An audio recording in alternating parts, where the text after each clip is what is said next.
Hello everybody, today I have an updated guide for Lancelot. If you didn't know, this character has been the buzz or talk of the town recently, especially with Lucilius and how easy or how trivial he makes it, especially if you just spam dodge.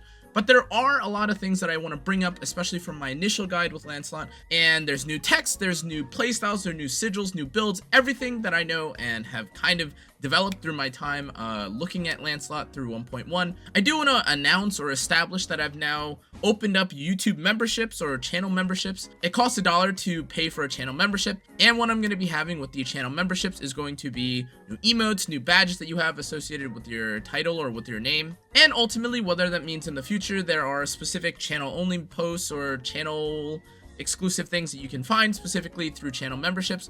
I'm not quite sure yet, but expect something like that in the future. Thanks again for everyone supporting. Let's get back into it. So first off, let's talk about what it means to actually play Lancelot, what his game style is, etc.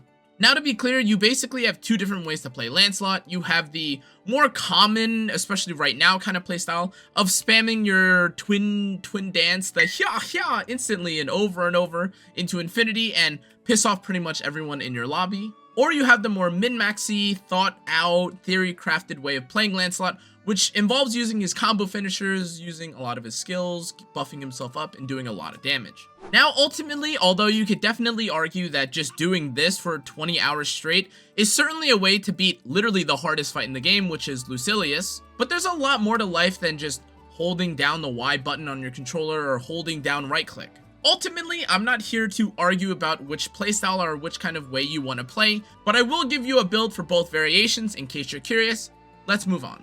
Now, choosing the right skills for Lancelot is obviously really important, but we do have to talk about the actual gameplay loop and outside of the spam heavy attack, dodge everything kind of gameplay loop that one of the other builds for Lancelot has right now. His typical traditional gameplay loop involves him using Blar Dolch, giving him the supplementary damage buff, and then using his Blade Impulse to kind of close the gap, and then use the rest of his skills. Now, while that sounds very straightforward and kind of uncomplicated, something that you do have to remember is that because of how instantaneous and how consistently quickly you can get out these skills, you do need to sometimes weave a combo finisher in between your skills, or while you're kind of just waiting and sitting in flurry and using your normal attacks. I'll go into further detail on the training dummy to kind of show you what the different gameplay styles or what it kind of looks like when it comes to normal fights and what it looks like when it comes to training dummy fights. But let's move on to skills. So his skill choices pretty much haven't changed since the last time that I did this video. Now again, you have Blar Dolch. You're not going to get rid of this under any circumstances. You have Blade Impulse, which is your gap close, and a lot more useful and does a lot more damage than I originally had initially expected. But then you have Turbulence, which in my opinion is pretty much always going to be the skill that you trade out if you feel like you still need the gap close with Blade Impulse. And of course, you're not going to get rid of either Southern Cross, which is your biggest DPS, and Blar Dolch, which is of course your damage buff. Now, like I just mentioned, if you don't need gap closers, you can always replace Blade Impulse, but most of the time that won't be the case. You could definitely argue that this additional AoE with Turbulence is not nearly as impactful as literally just getting a Glaciate, which is part of the reason why a lot of people like taking Lancelot, especially when you're not just right-click spamming 24/7. Now again, to kind of describe the strength of each ability, of course, Blade Impulse is the gap close in case if the boss runs away, which saves you some time. You don't just have to sprint across the map. It does decent damage, as I had already mentioned, and Turbulence also kind of does the same. However, it does also have the added bonus of being AoE, so if there is a boss where there's multiple mobs together or you need to clear out mobs a little bit quicker, Turbulence is your go-to skill. That being said though, if you do want to have a bit more utility and skip certain phases with Glaciate, but although I mentioned the value of Couchwinger earlier in my old video, but I didn't show you a way to optimize using Glaciate, which I'll be showing you in the tips and tricks section at the end of this video. Now, after Maggie's damage calculator had come out, a bunch of people have been doing calculations or doing some analysis research with what skills do a lot of damage, what's possible to actually be your bread and butter skill, and what caps out easier or harder among all the skills in your attacks. And it should be known right now that Southern Cross not only is a very fast multi-hit skill, it also does the most damage out of any of your skills when it comes to playing Lancelot. Now for Sigils, things have definitely changed because of Lucilius, and Lancelot is basically no different. Now ultimately, after 1.1, things you have to consider when it comes to Sigils is whether or not you can actually afford or whether it's worth it for you to get Gamma, if you then want to run something like double beta, or if you want to run double alpha, depending on what kind of character you have, Are you a character that has less is more? Are you a character that uses basically no attacks at all and you're only skill based? But fortunately or unfortunately technically, because it costs more tiers to do this build, Lancelot is a character who gains the most value out of using alpha, beta, into gamma. If you aren't familiar with what alpha, beta, and gamma do, alpha increases the damage cap of your normal damage attacks, beta increases the damage cap of your skills, and gamma increases the overall damage cap of all of your damage dealing abilities, skills, attack, etc., while also giving you a 50,000 barrier, and ultimately is by far the best sigil, not only because of the passive, but because it affects pretty much all your attacks. Now, of course, these sigils also come with damage cap, which is really important, and ultimately a lot of people like having the 60 damage cap increase alongside the alpha, beta, and gamma damage increase, although, as of the time of this writing, what is understood about these damage caps is that on average you gain anywhere between 5 to 10% increase in damage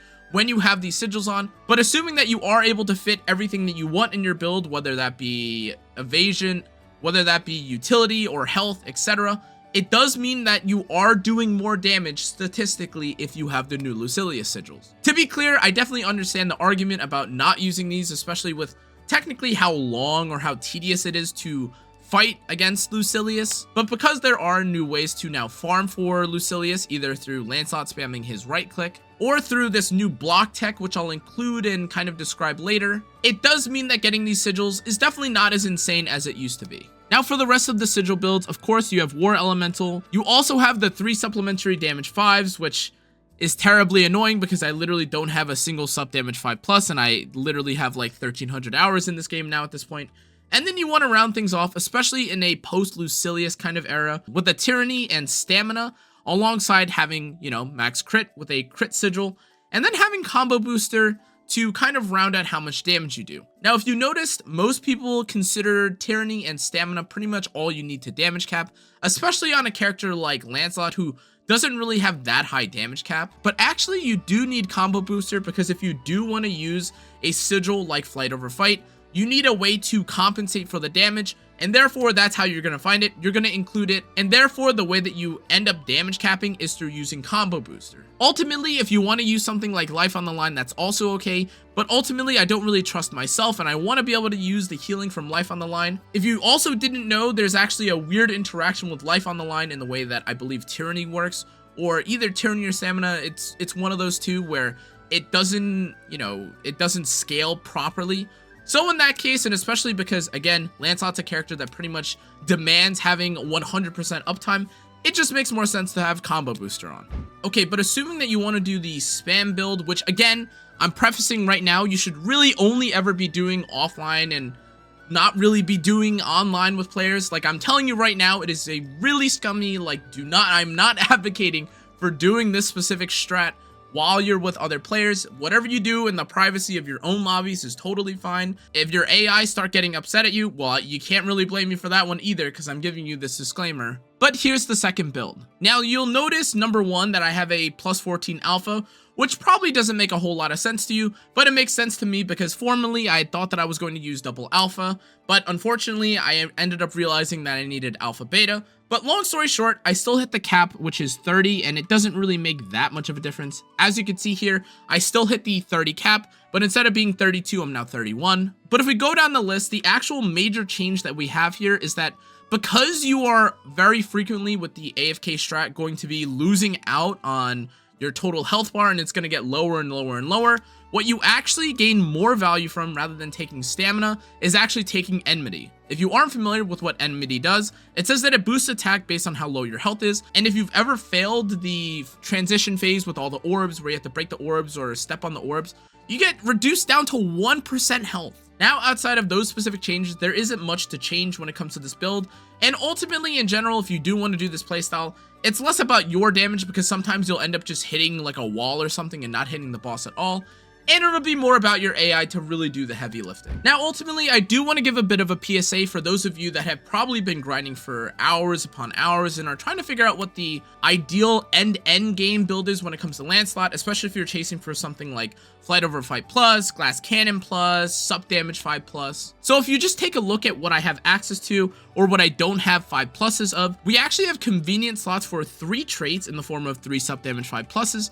and a flight over fight, and I'm here to give you basically 2 different options when it comes to what is available. Now, the very classical kind of build when it comes to the min-max, like aka you have to be farming for like 4,000 hours, is going to be having 3 sub damage 5+, all that have quick cooldown. But something that I've been kind of exposed to and explained to recently is that although the very natural progression from here is to then put a Cascade on a flight over fight sigil, Lancelot does not actually apply or use Cascade in a very meaningful way, because Cascade of course would be super OP if that was the case. If you are using something like his heavy attack often to dash around and stuff, you do actually get pretty decent value from Cascade. Just keep that in mind when you're trying to assess what kind of endgame sigil you want on here. But something that I'm not even entirely sure is possible, but I would assume would be a potential option that you could have on Flight over Fight.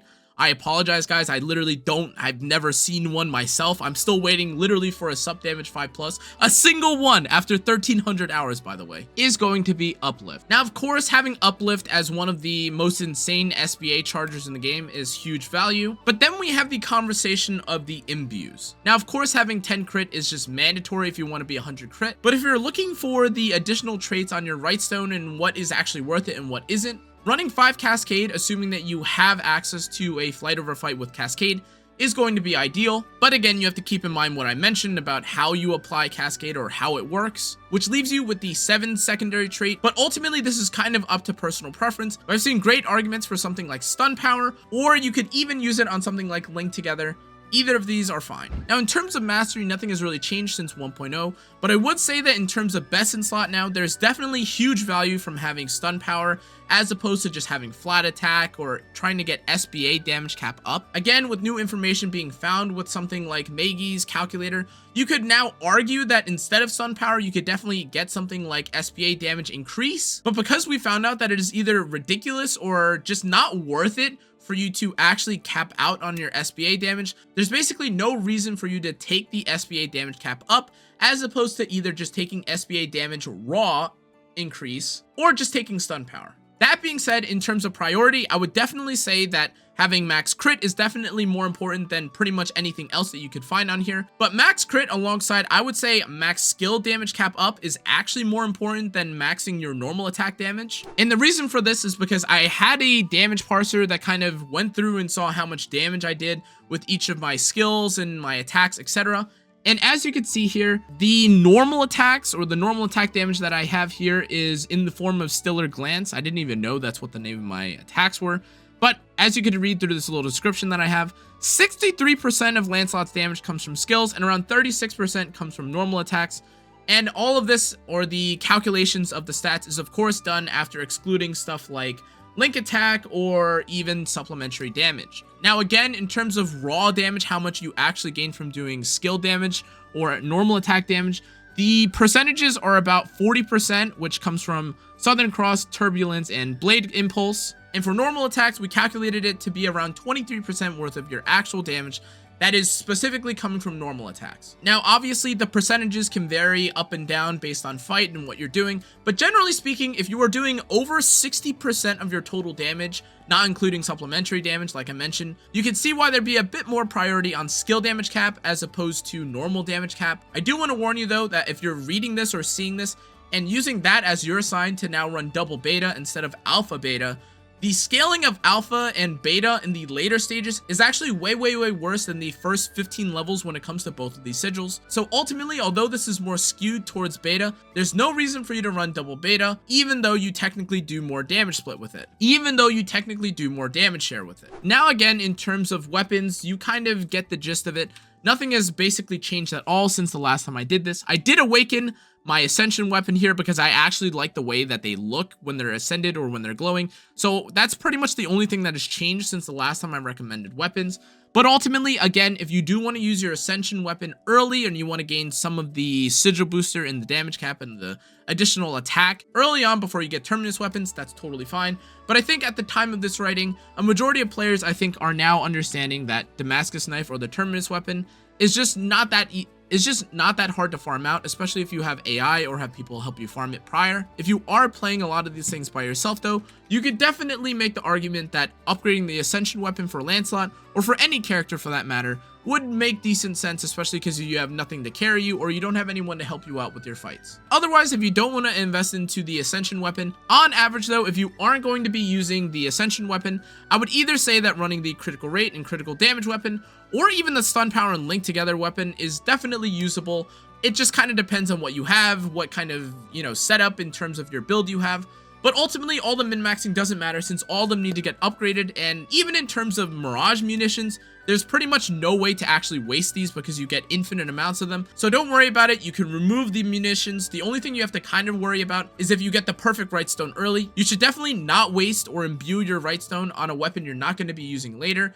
I've seen a couple horror stories now where some people had the perfect cascade plus critical hit rate, 10, and they also had something like Tyranny or a combo booster. They used it on their Ascension weapon early, and they didn't end up getting to use it on their Terminus weapons later. Huge rest in peace for that guy. Now, in terms of final tips and tricks about this character, there are a number of things that you could definitely consider as combo, animation canceling, any things like this that you would definitely gain value from. Ultimately, something that you might notice about some skills is that they have animation lag, or it takes a little long for you to actually cast the animation. So something that I've definitely noticed to be really good is that, especially with how long it takes for you to cast your supplementary damage buff, you can actually cancel or speed things up a little bit easier by using your buff and then immediately using something like Blade Impulse to kind of bridge the gap or kind of get out of the lag earlier. Okay, now this is going to be the actual gameplay or kind of advanced section, tips and tricks section, whatever you'd like to call it, about how Lancelot actually works and how to maximize his damage. Now, something that I think is criminally underreported when it comes to Lancelot is that ultimately your gameplay loop actually revolves around you being able to gain access to or kind of maintain this flurry skill, as you can see here. And ultimately, it's doing a lot of your major normal attack damage as opposed to your skills. But if you noticed earlier on, I wasn't able to just get into the flurry or get into the more meaty damage part of my combo.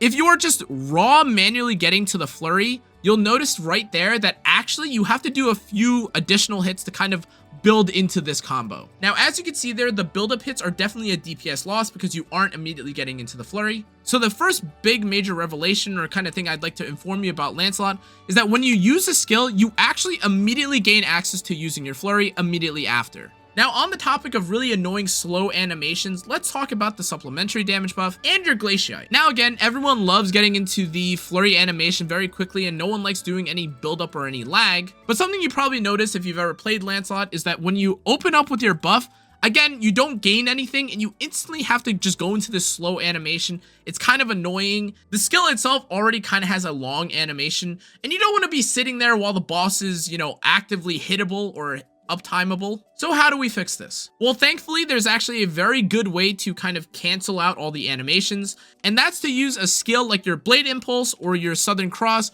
or your Turbulence, which I don't have right now, in order to cancel out the actual lag of the animation. Now, you might be wondering how Glaciite is, if it's even worth holding down. As you can see here, I'm doing okay, like very minor damage, but you don't really want to be holding it down for that long. And I'm actually here to PSA that what I had originally thought is that if you didn't hold down Glaciite for long enough, like would the boss unfreeze?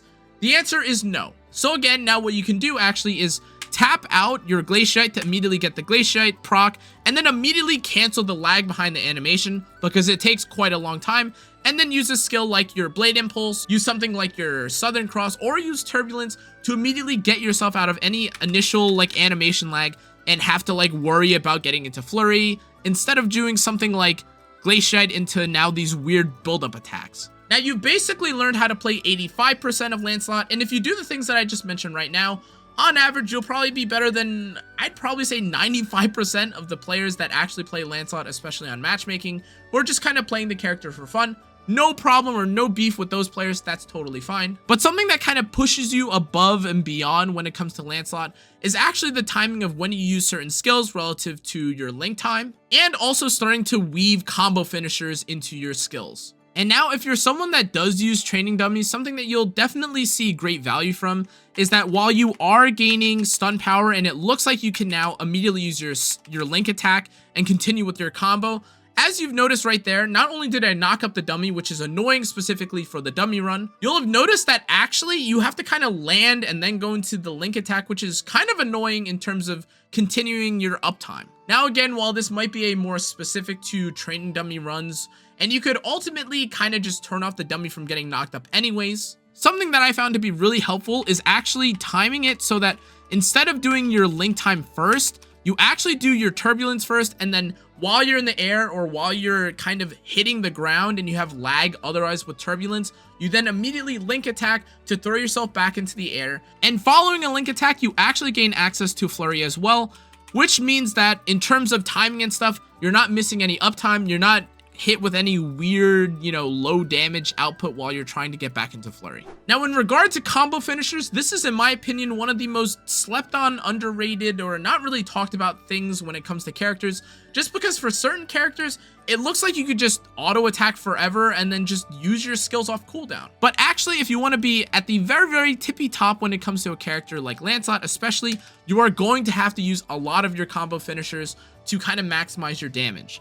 Now, in terms of when you should actually be using combo finishers, the answer is pretty much when any of your skills are down. Now, as you can see here, I'm going to buff up, give myself a bunch of damage, and then actually, all I really have to do, or all I have time to do right here, is just use flurry, which is nice, but you would definitely want to be able to use finishers or kind of use your combo finisher because it does a lot of damage, especially after you have max ice. Now, max ice is not that important because you definitely hit cap really easily with your damage skills. But in terms of actually wanting to use your combo finisher and doing more stun or having more damage output, you actually want to use your combo finisher, again, when your skills are on cooldown or right before you see them come back up. Now, the reason for this is because number one, your combo finishers do a lot of damage, but number two, sitting here and doing flurry infinitely is not actually optimal, especially when you can add either stun power or more damage using combo finishers.